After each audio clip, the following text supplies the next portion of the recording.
The Cabinet of Antigua and Barbuda has agreed to the remodeling of the Lower St. John's and Heritage Quay areas. The proposed development has been a subject of much discussion as the city has not seen any major upgrades for some 30 years. Sean Thomas has the details in this report. The Minister of Tourism, the Honorable John McGinley, says that while government has accepted the concerns raised by various stakeholders, he believes that action is critical for the island to viably compete for the tourism dollar. We must take the action to ensure that we continue to compete fairly and positively in this cruise ship industry.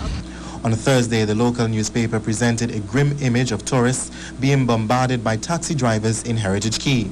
Minister McGinley articulates that the recommendations of the recent study seeks to ease congestion and strategically place taxi drivers who ply their trade in the Heritage Quay area.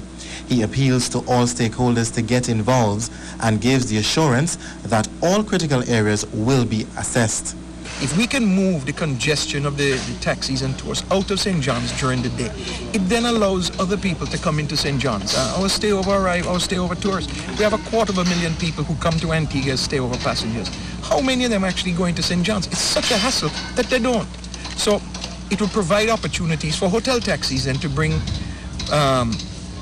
persons into St. John's and create more business for everybody. So again, I want to appeal to our taxis.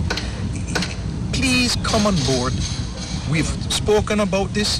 They had some concern about Heritage Quay regulations and the enforcement of what they call the rogue taxi drivers. Yes, we have to deal with that.